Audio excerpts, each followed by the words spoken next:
prepare and compete, and you'll live in defeat. This quote is what our today's guest told me towards the end of the show. And I was like, yes. How many times do we compare ourselves with people that are, on social media, maybe pretending, maybe they are doing it. I don't know. But how many times do we compete and that brings us down? Not only that, but the conversation that we had today, we break down the sales process for everyone, whether you're selling small ticket item to big ticket item. A lot of the problems that I see with people coming into our community and in our studio is that is one of the first humps that we had to go if we want to make money with content. So this person has been on the show before, but I'll remind you, he is a former head trainer for Tony Robbins. He is a Spartan race finisher, just like you. Let's go. He's done more than $10 million in sales, consulted for 7, 8, and 9-figure brands, has more than 500,000 followers across social media channels. And the best part of all is he also lost 50 pounds while on his personal journey. This guy also has like 4 kids. So MVP for today's episode. I'm excited. It took a while to get him back because of scheduling both of us. You'll see the story in the episode. But we dive deep, not only in sales, but also on the personal thing that we got to do to turn that content into profit. Please welcome to the show, David Waldy. Here we go. Welcome to the show. Everybody just listen your accolades in front of royalty here. You've been on the show before. We're going to link it right below. But dude, welcome back to Content is Profit. My man, Louis, I'm so excited to be here, brother. We always have a great time. So thank you for having me, my man. No, absolutely. A little behind the scenes, by the way, like we've been trying to get this interview on for a few months. Like full transparency. And every time we're going to record, either on my side, something happened or David's side, something happened. And it was not a bad thing. But the fact that we're here today, I'm extremely grateful. And, everything happens for a reason. And maybe this is the perfect time for us to have this conversation. Maybe for me, maybe for you, or maybe for you, for the listener. So, dude, I'm stoked. Me too, man. I think it's been like 6 months. We've been trying to line this thing up. And so I'm believing that it's the perfect timing for a variety of reasons. And so I'm excited for this conversation. And for those of you listening, thank you for joining us. It's going to be a powerful one today. Yes, sir. So obviously you have a ton of experience, not only, running your own business, but also, crushing sales team and running sales for some of the most powerful, incredible people in the world. I love frameworks. So I've been like on a frameworks kick. Yeah. And we just released like a little orientation video with our main 2 frameworks, Publishing Pyramid and the 6 levers inside a Business Creator Club. And you have something called the Fierce Empathy Framework. And I'm like, please just stop talking right now before the interview. Tell me live, because I want to be genuinely surprised and excited about this thing. So yeah, absolutely, man. I would love to start there. Yeah, for sure. So the Fierce Empathy Framework, there's a lot of different contexts in which we use it. And so one of the things that I try and focus on is simplicity, right? A lot of times in business, we are overcomplicating every single thing that we're doing. And so we forget. I'll start with a simple framework that isn't necessarily the Fierce Empathy Framework, but really, if we look at business as a mechanism, as a whole, you break it down into 4 buckets. You have marketing, you have sales, you have operations and or fulfillment, depending on what words you want to use. And then you have finance, right? That's it. You have 4 constituent parts of your business. And what I have found is that most people are really good in one of those areas and not so great in the other areas. And so we tend to emphasize and focus on obviously what we feel like we're good at because we enjoy doing it. Yeah. But if you don't take those 4 components of your business and prioritize them accordingly, you're always going to feel like you've got 1, 2, or 3 squeaky wheels, and you will never be able to take your business to where you want it to go because you're overemphasizing marketing, but you're not focusing on fulfillment and delivery, or you're not keeping track of your finances and understanding how to read your profit and loss statement or keeping up with taxes. And you can be the greatest salesperson in the world. And there's this old adage that came from Dave Ramsey that I love, is that in business and in sales, a lot of times we think that we can out-earn our stupidity. And I want to warn anyone listening here is that you're not stupid, but you may be ignorant. I'm ignorant. Louis is ignorant. We are all ignorant in certain areas. And when you can come to a place where you can humbly recognize, hey, I really suck at this, but without internalizing that as guilt or shame or feeling less than or feeling inferior. Instead, you just look at it objectively and you say, yeah, I'm not good at managing my business finances, or I'm not good at marketing, or I'm not good at sales. I'm not good at putting things together in a great package that can fulfill based on the promises that me or my team has given to our prospects. And so the first framework, that I want to start with is that simple one, is that marketing, sales, operations, and finance. That's where everyone should start in this conversation. And so as you're listening right now, I want you to think about your business. Which one of those do you tend to emphasize over the others, and which ones are the squeaky wheels? So to answer your question, the Fierce Empathy Framework, Lewis, it came out of a journey where about 10 years ago, I was approached by leadership in the company that I was working for, and they had seen my sales numbers. I was a top 1% sales rep in this $400 million a year company, and they started asking me questions. They're like, David, how are you absolutely crushing it in sales? And now, Lewis, the truth is that I didn't feel like a salesperson. I was in a sales role, but I grew up hating sales. I thought sales was gross and pushy. And we all have those images in our mind of that pushy salesperson where, I don't know if you ever went to the mall when you were a kid with like your mom or your dad. And I remember walking through like Dillard's or JC Penney's, and it's kind of, those, where they have all the perfumes and the colognes and everything like that. And you got to walk through, and there's all of these salespeople, and every single one of them is like, hey, you want to try this sample? And they're constantly vying for your attention. Obstacle race, man. I mean, you've completed some Spartan races, so you're like, dude, every time I go, I'm like, let's just skip this all. So I remember my mom being like, duck your head and let's just get through, because we got to get through this department store without somebody stopping us. Or, we've all seen those shows, and we've watched, where you've got the pushy salesperson, or you've got someone that uses not really healthy persuasion or influence, but they're actually manipulating, and they're using things incorrectly. And so a lot of us have this aversion. And so for me, I never really felt like a salesperson. All I knew is that I wanted to really help people, and I wanted to provide solutions for them based on the problems that they were facing. And so the executive leadership team came to me and they said, we want you to start coaching. Like, coaching? What do you mean coaching? Right? I'm thinking like little league softball or something, right? And they're like, no, we want you to actually work with and coach and train our top sales reps, because you are absolutely crushing it. And my close rate was around 66%. And my average ticket close was around $1,400. And so I was generating millions and millions and millions of dollars a year for this company. But I was in I was just being a guy doing my job, right? Yeah. And what I discovered through that process that it really forced me to systemize things is that I realized that I was following a process. I was following a system. I was following a framework, but I had never really taken the time to boil that down and to actually put it into a step-by-step process. And so hopefully some of that is what we'll be able to go over today. But suffice it to say, Lewis, I ended up being able to train sales reps all up and down the East Coast, which was so much fun. I got to travel. I got to do a lot of things, which led me into the opportunities where I became a speaker and a head trainer for Tony Robbins. I got to do a bunch of cool stuff with some really cool people, some huge names in the industry, which was a lot of fun. I also saw a lot of stuff in the industry that I'm not a big fan of, but it was really cool because I constantly got to immerse myself around these high-level individuals who were cutting edge, who were looking at different ways to approach things. And for me, the development of this, the Fierce Empathy coaching framework, or the Fierce Empathy self-coaching framework, was really something that that came out of pain, right? It came out of pain because I realized that I did not know how to help people create the results I was creating. And so it forced me again to take that step back and say, how can I put this in a simplified way to communicate to other people and help them create the same results?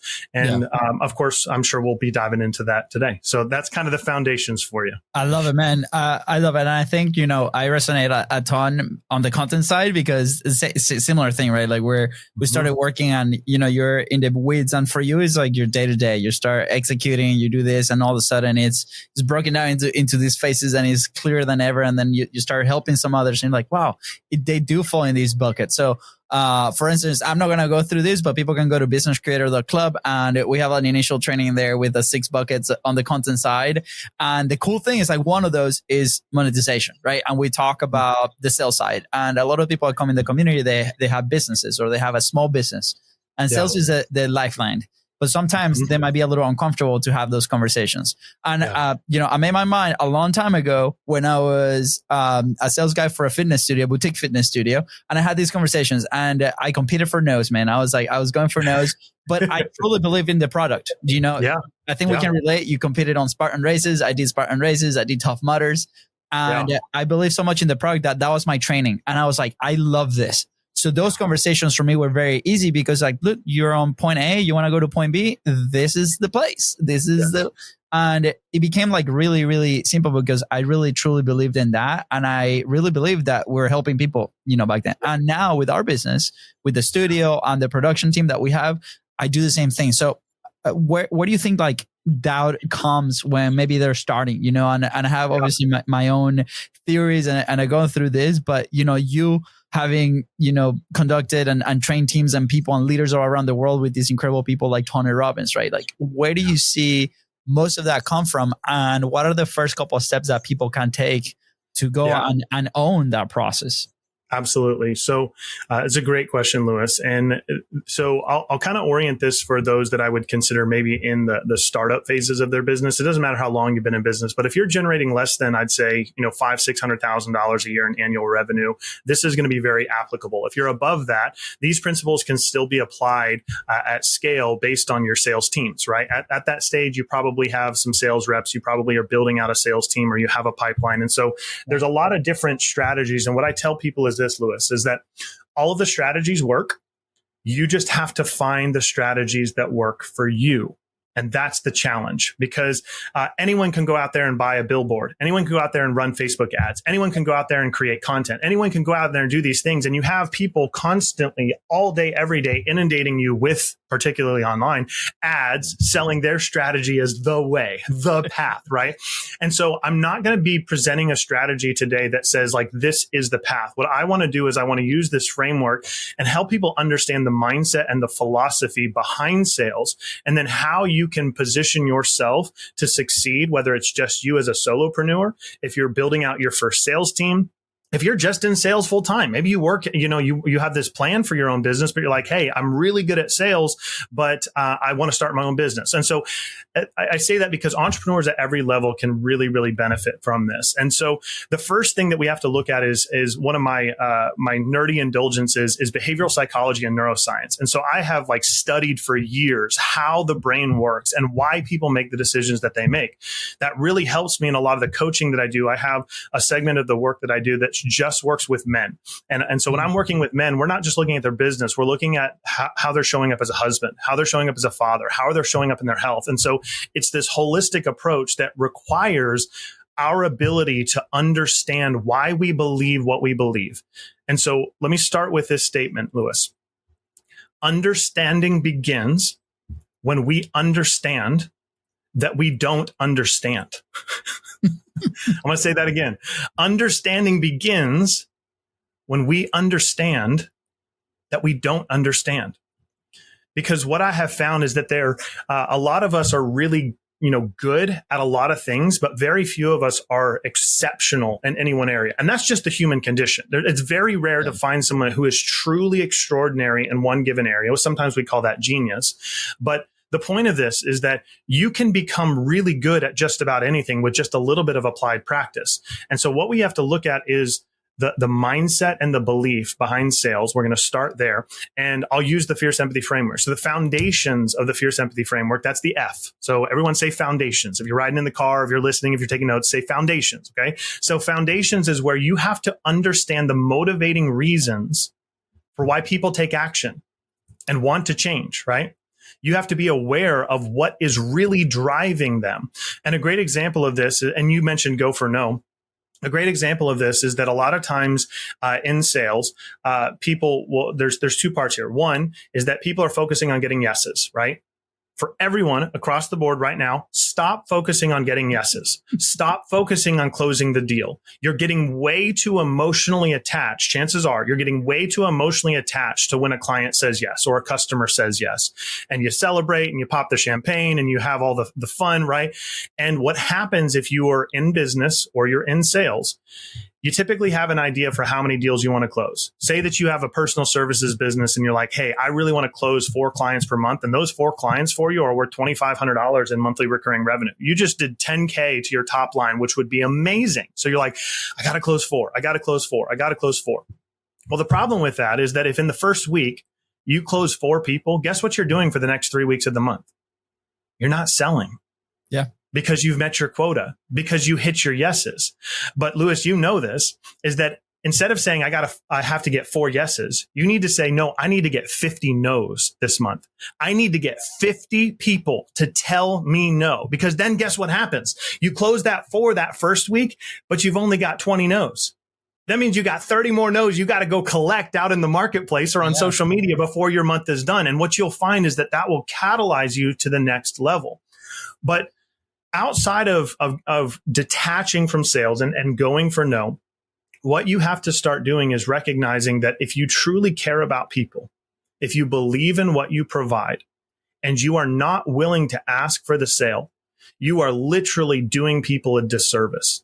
Because what's going to happen is they're going to go find a solution from someone else, somewhere else, and chances are the solution that they find that they pay for, that person that they purchase from is not going to care as much as you do.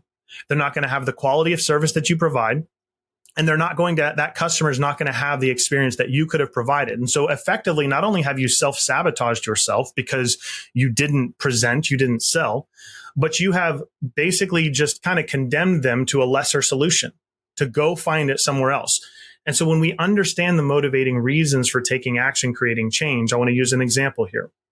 And Lewis, we'll do this in real time for fun. Okay. I'm down. And so I want you to imagine that you work at a department store for like Ace Hardware, a hardware store. Okay. And you're a sales rep. You're a sales rep on the floor at the hardware store. This is a great example. Okay. Can we pick a soccer shot? Because I know nothing about a hardware store. It's fine. First day of the job. Let's go. I'm up for the challenge. We're going to stay with the hardware store because that's the only way I know how to share this story. And it makes sense. So somebody comes in, right? And I want you to pretend like you're the senior sales rep. I'm the newbie. I'm the guy who doesn't know anything about sales. And it's my day to you're watching me and you're saying, all right, go sell stuff. Right. And so we have a customer come in and you kind of, you welcome the customer in and say, hey, this is David. He's going to be happy to help you today. And so I walk off of the customer and I'm having this conversation with the customer and the customer tells me and says, hey, I need to buy a shovel. And immediately I'm like, oh, awesome. I can show you where the shovels are. And I go over to the shovel wall and there's all sorts of shovels, right? There's flathead shovels, there's wide shovels, there's skinny shovels. And I start pointing out all the different types of shovels. And they're like, I really just don't know which one to get. And so I'm just like, well, this one is really, really good because of this. And we start selling features and benefits. It's extra shine. It's got shiny. It's got the chrome plating. It's all this, this is the $70 one. And here's the $40 one. And, here's the $10 one. And we start going into all these options. And the customer is still kind of unsure, but I'm zesty as a new sales rep. And I'm like, I got to get this sale because I want to get my $2 in commission or whatever it is. And so we come back to the counter and they set this shovel down and you're standing there and you ask the question, you say, hey, did you find everything all right? And the customer says, yeah, I think so. I think, David was helpful with telling me about the different kind of shovels. And you go to ring it up, Lewis. But before you do, you ask a question. You say, hey, before you purchase this shovel, can I ask you a question? And the customer says, yeah, absolutely. And the customer looks at you and you say, before I sell you this shovel, can I ask you, what kind of hole are you trying to dig? And the customer says, oh, I'm actually trying to dig a hole because I'm building an in-ground pool. And your eyes go wide and my eyes go wide. And the customer's like, I got to go dig a hole. I want to put a pool in my backyard. Right. And all of a sudden I realize oh my gosh, I'm selling this customer something that is going to take them, 4 months to hand dig out. And as you look at the customer, you smile at me, you smile at the customer and say, hey, follow me for a second. and you lead the customer out the back of the store to where you can rent backhoes and excavators. Yeah. And what happened in that moment is that you took a $50 sale where I might have made $2 or $4 in commission.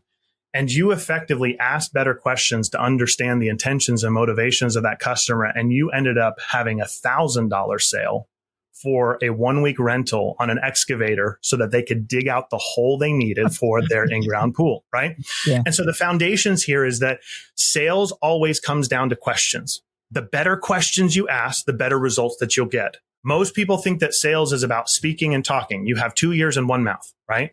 Yeah. It is much, much better for you to be intentional with the questions you're asking to find out whether or not what you even provide is what they're looking for.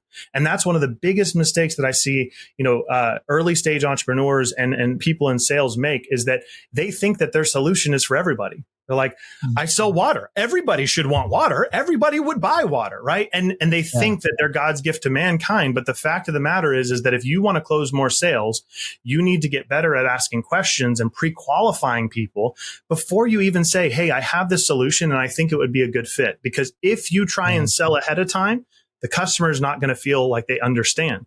They're going to be asking that question, scratching their head saying, well, I really just don't know if this is the right solution. I don't know if I need this shovel. I don't know if I want this shovel, right? And it's because I didn't ask better questions, and we'll end up potentially either selling them something that they're not going to use or that they don't want. And we may feel good in that moment because we closed a deal, but we won't feel good in the long term because we didn't actually help them solve a problem. Yeah. Dude, I love it. I relate a lot because obviously when we are running the fitness studios, we had these people who were like, well, why do you want to come in? Well, I want to lose weight.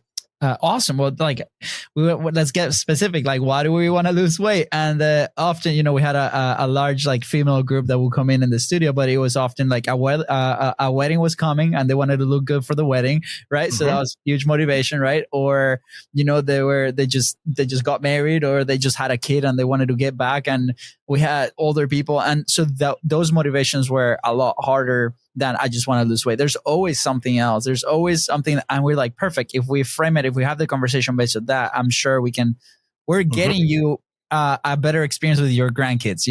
We're getting you a better experience in that wedding because you're going to feel good through fitness. It just happened to be fitness, right? It could be any other thing. But I love the hardware store situation, but it's very similar. Like, in our studio, people come here and obviously we have, a ton of shovels in the content world, right? Like we could do clips. We could do the, sit down podcast. We could do a office online podcast. We could do a multicam thing. There's many, many options. And people often don't know. They might not be educated, right? There's always an education gap. Yes. So that either happens in that conversation, but I think also for the people that are listening and they're out there putting the content out there and adding value to them, I think the sale starts at the beginning of that journey, right? Because people are going to get to know you. People are going to see your brand. People, like, you are that first impression if you're the face of the company, right?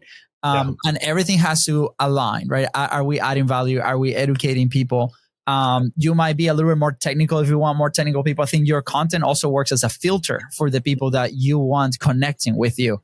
And I think when we first started creating content, that was a huge friction point for us that didn't allow us to create a ton.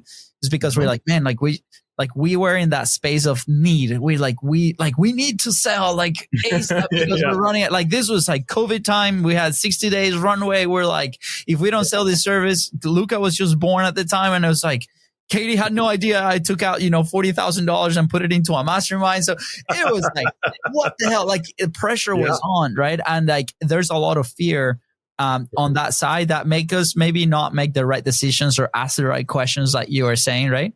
And then after that, the decision was look, it got to a point where it was we call it the screw up moment. It was screw this. We're just going to be ourselves to remove the friction. And guess what? We started attracting more people that, loved us and their relationships started forming very genuine. And we were convinced that we could help people, right?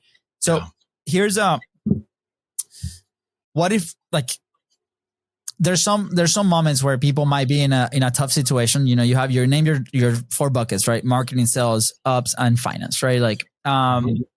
they might not be as educated on the finance world because they have been like so into the marketing, into the tactics, into this, the excitement of content, right?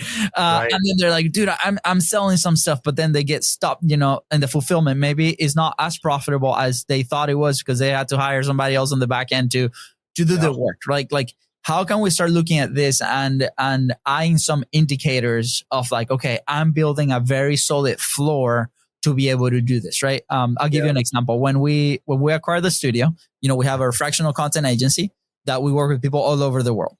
An opportunity came up because of, we were in a tight spot in that side because we weren't selling. We're like just busy on the fulfillment side, building the production team, and the cycle was broken. So we decided, hey, let's go for no's. And we started reaching out to every single person that we asked. And one of those no's was this guy that owned the studio.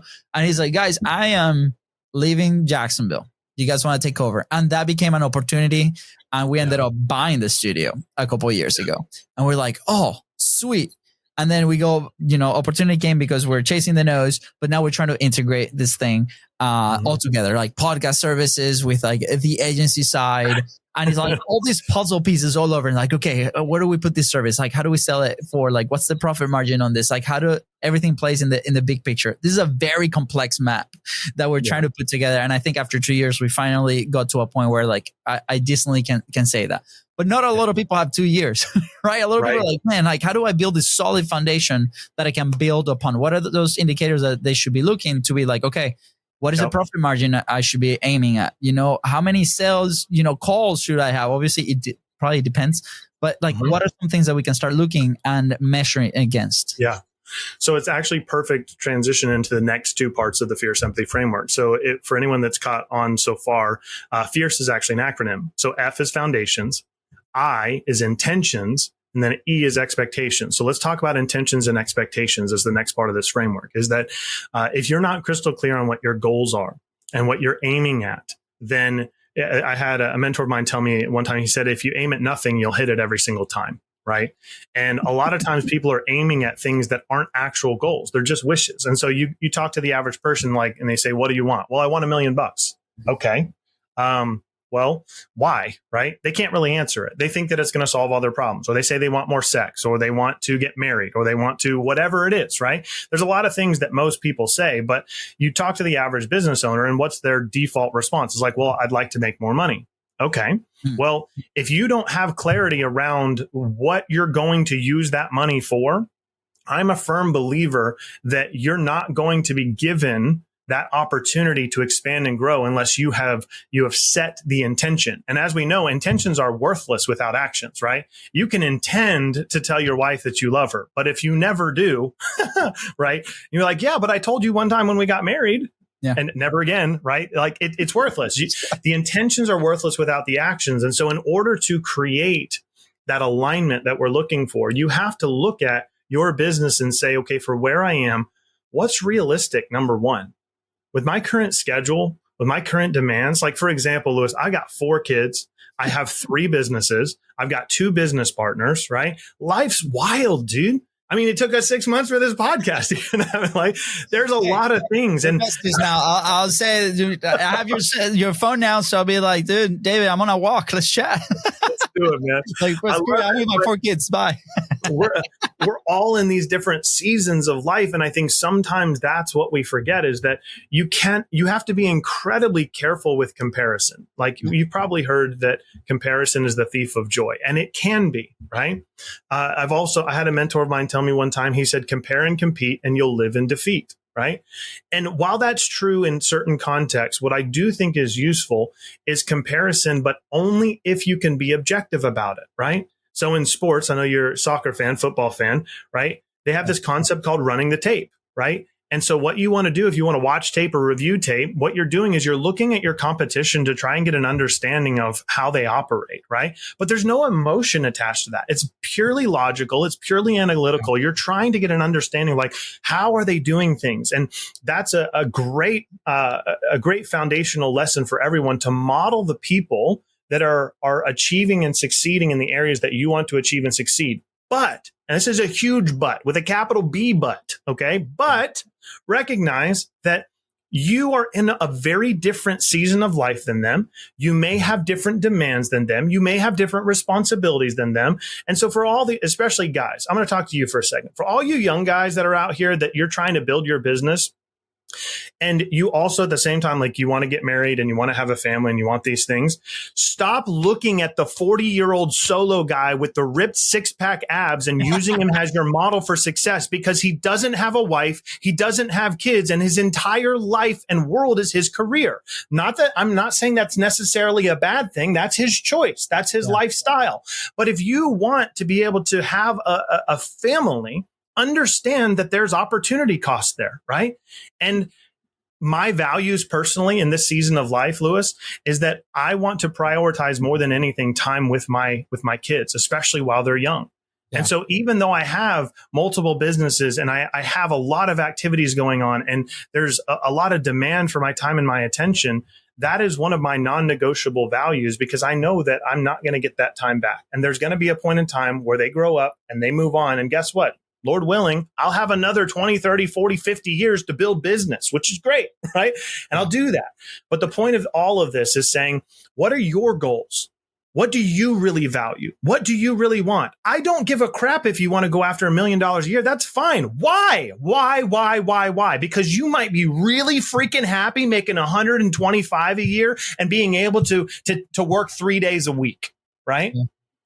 And you might also be someone that says, yeah, but I've got $1 billion vision because I want to do this world thing. That's fine. Just understand, if you're not clear about why you want what you want and you set and define those goals, what we call them in business is your KPIs. You're looking for your key performance indicators. You can't measure performance and get an indication of how well you're performing if you don't have something to compare it to. And so talk to your mentors, talk to your coaches, talk to Lewis, talk to me, have those conversations, say, what do I need to be aiming at based on my values? And that's an extraction process, because you have to be really intentional with defining what it is that you can realistically do on a day-to-day basis. I'm sure you'd love to go out and create 100 pieces of content a week. But if you're broke and you don't have a team, that's going to be really, really, really hard. And that means, yay, you're emphasizing marketing, but you don't have any time for sales calls. You don't have any time to build out your operations. You don't have any time to worry about, like, take care of your finances. And so you have to, every individual needs to have awareness, self-awareness for the season that they're in. And so that's about intentions. And that leads us into expectations, is that you have to be very, very clear about what you can reasonably expect from yourself, right? Yeah. Because a lot of times, go ahead, Lewis. Sorry. No. Finish. You can finish the thought.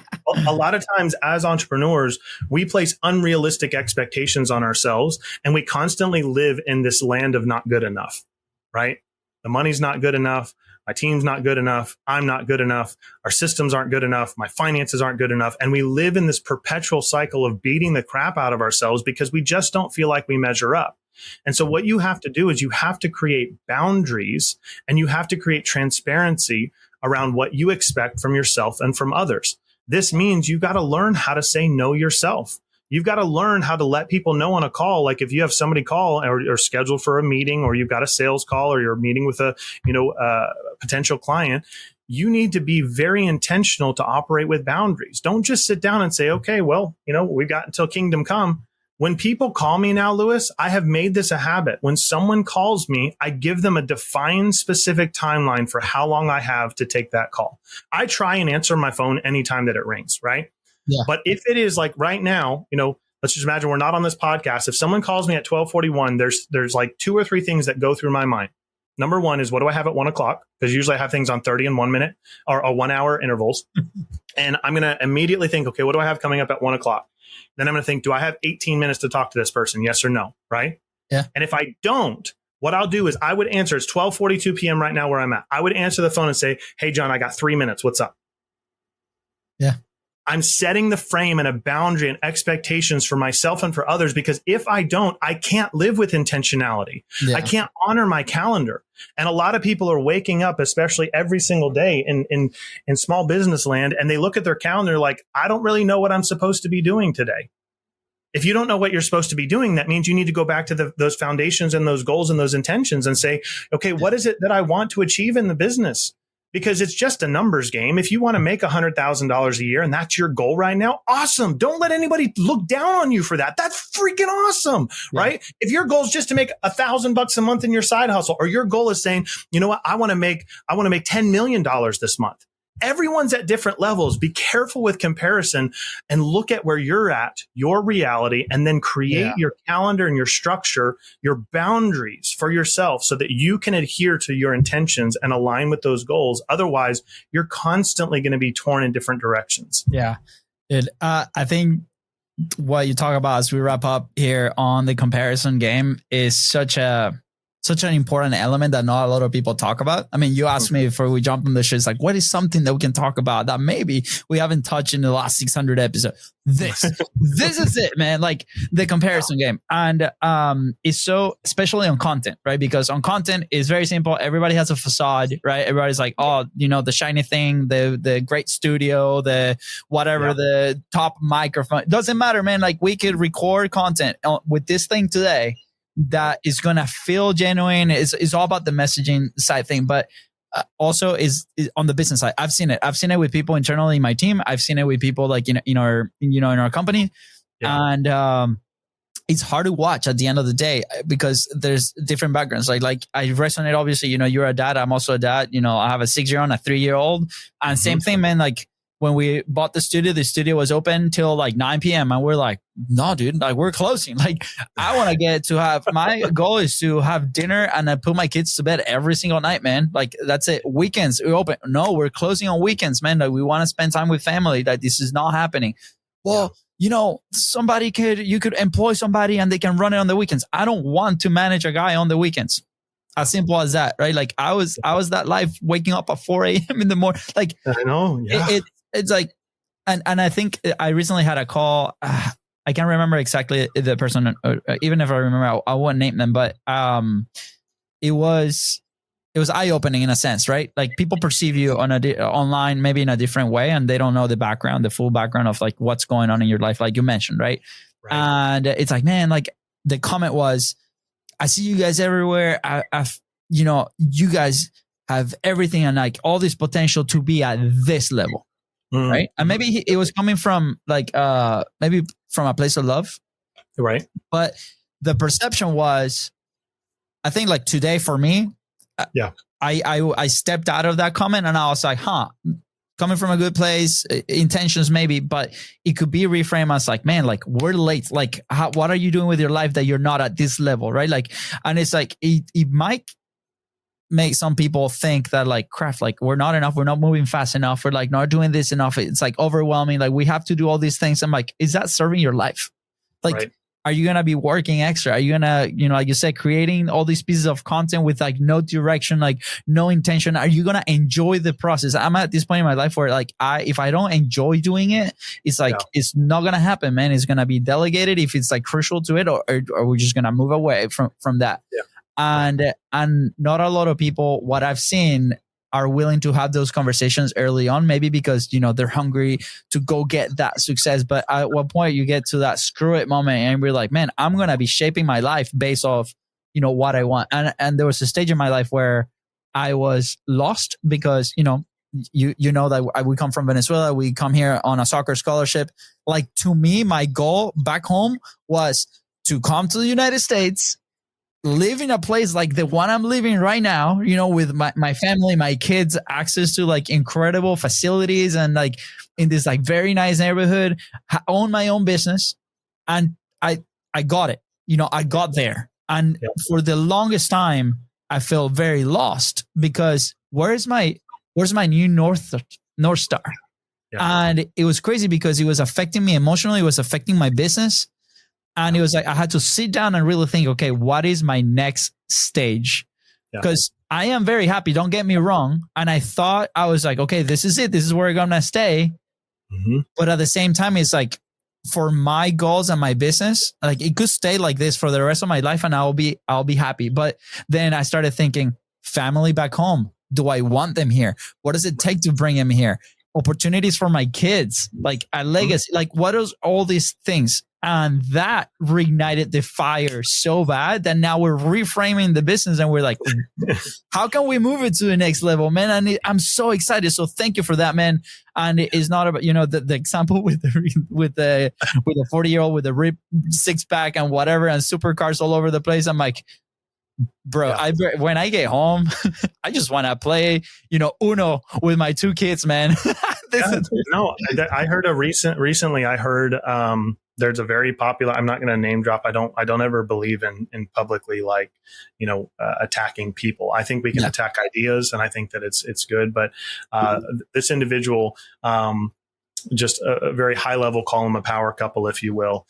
And one of them said, it's like, I have 15 minutes for my kids every single day, and that's their kid time. And they said it in such a way that they thought it was admirable. They're like, I got 15 minutes of dedicated time with my kids, but everything else is business growth.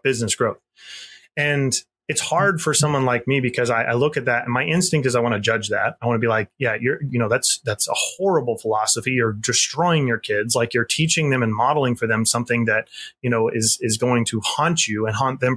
But what I did is I took this step back and I just realized is that, that they have different values.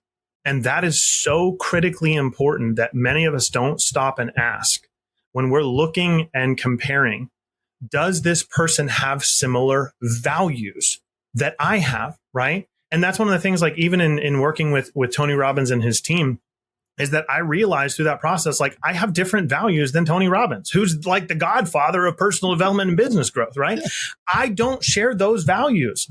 Like Lewis, there was a season over the past several years, especially during COVID, like I flew and traveled like crazy while everyone was like buckled down, like, oh, you can't fly and travel. Dude, I traveled more during COVID than anybody. It was crazy. Hated the mask, like the whole 9 yards. But like I was on an airplane like multiple times, like every month, just going. And I came to a point where I realized I was like, okay, one of my values is being at home with my family.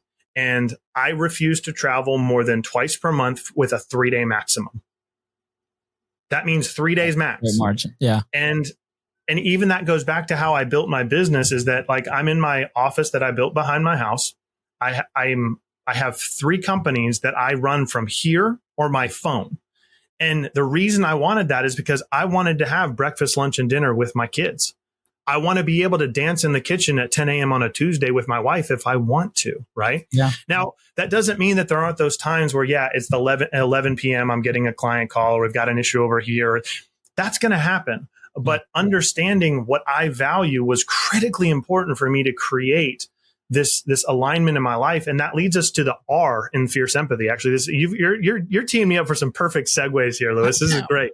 I know. So the R is, so we've gone through foundations, intentions, expectations, and the R is relevancy. Does this really matter? Does it really matter? And if it does matter, where do I need to put it on my list of priorities, right?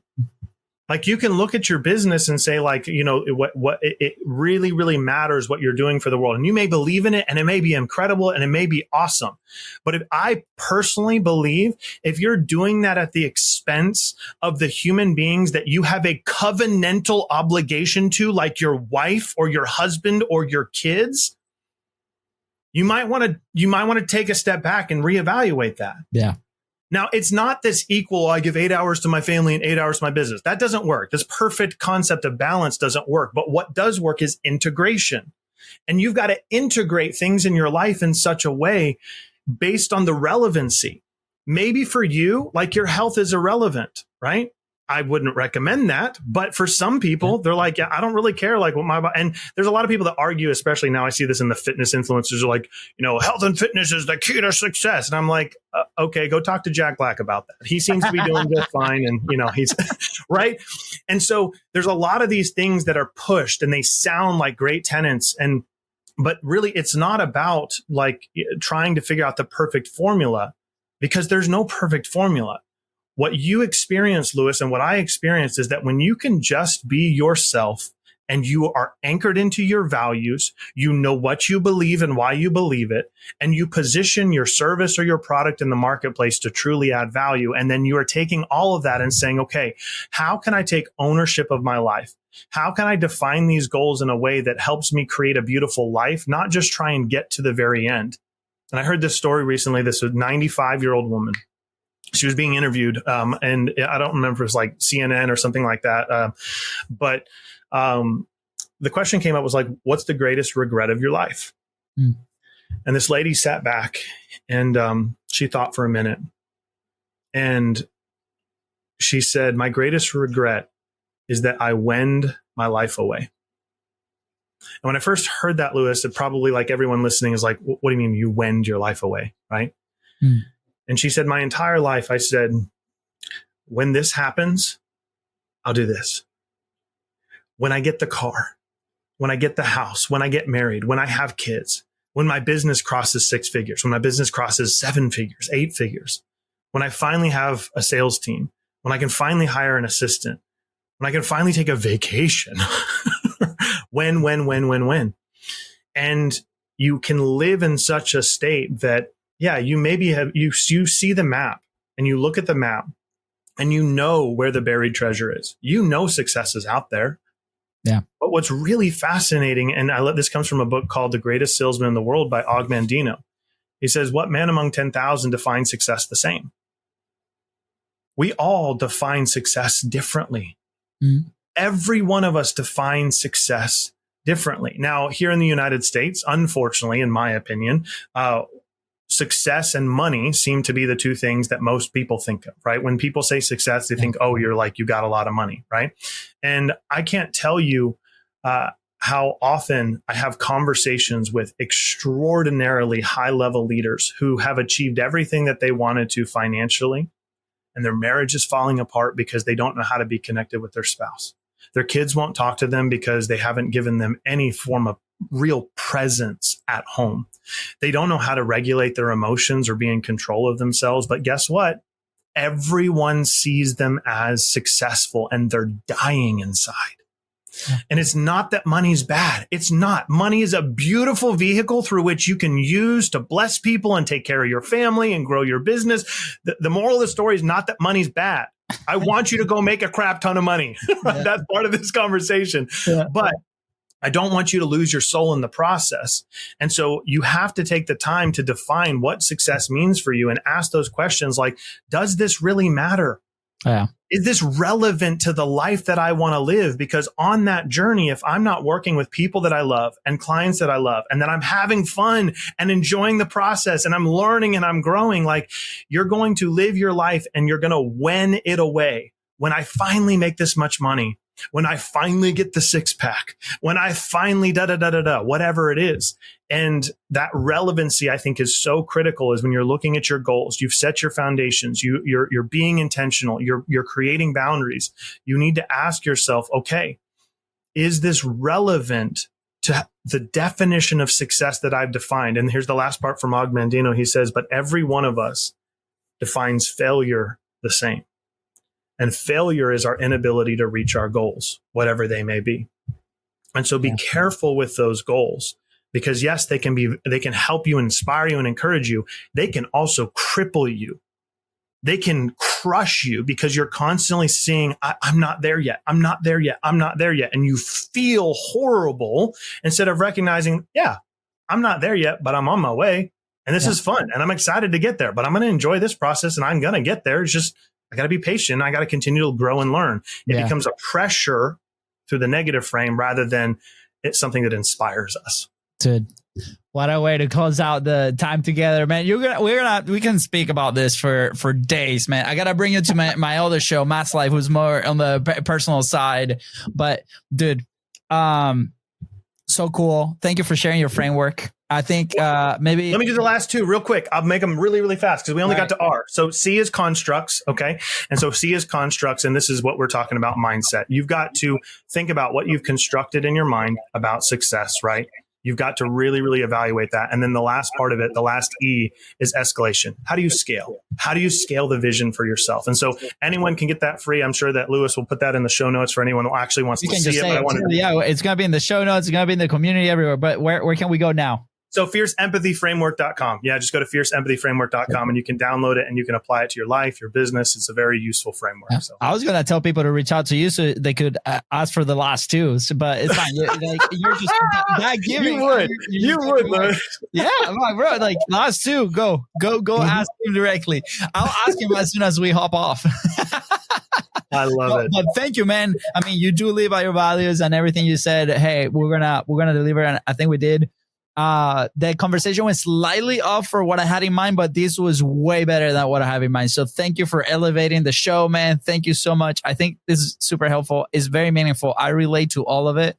I saw myself in many of these situations. I still do. And, as an entrepreneur and, content creator, I think personal growth is number one there. Like we face our worst enemy, which is ourselves, every time we have these conversations and we put our message out there. And when we're trying to build, I think it was Alex Hormozi, the one that said, build, the dark hours. What was it called? Ah, man, I just had it. I need my caffeine, but it's like, do the dark work. And it meant it's like, either early, he meant it either early in the morning or, late at night. And I relate a ton because at the end of the day, that vision based on those values that we have, are we willing to do the work? Are we willing to go that extra mile, to get to that point? And, how do we, compare, how do we align with like noise versus signal? How do we identify those signals? And I think your framework is incredible to go deep into this, not only in sales, but in everything. So here's a simple little analogy to leave everyone with based on what you just said, is that the acorn doesn't look at the oak tree and feel less than. The acorn doesn't look at the oak tree and feel less than. An acorn's only ever inspired by that oak tree because it sees, okay, I'm an acorn and I have a certain capacity right now, but my capacity is not my potential. And that's one of the biggest things that people get confused. You can have all the potential in the world, but you have to have awareness for what your current capacity is. Because if you constantly try and water and nurture that acorn too much because you want it really desperately to grow into the oak tree, you'll kill it. You'll kill it. So recognize you're on a journey. And when you look at the oak trees, the people in your industry, you look at Lewis, you look at Tony Robbins, you look at Alex Hormozi, you look at these people, recognize like if you're feeling less than when you look at them, then your perspective needs to shift. They should inspire you, but you're on your journey. And that's why you need guidance for where you are specifically that's tailor-made, because your journey is not like anybody else's. And I know you know this, Lewis, being a part of masterminds and working with coaches. And I know that's why you guys do what you do, is that it's incredible when you have someone who understands the journey and can help you see what you can't see. So focus on your capacity and doing what you can do with what you have right now. So cool, dude. David, thank you so much. We're going to leave all the links right below. Dude, I want to quarterly invite you to Business Creator Club and go, we can go deep dive in there for the community. I think it's going to be incredible. But yeah, thank you so much for hanging out. Content is Profit fam. And I'll see you in the next episode. Take care.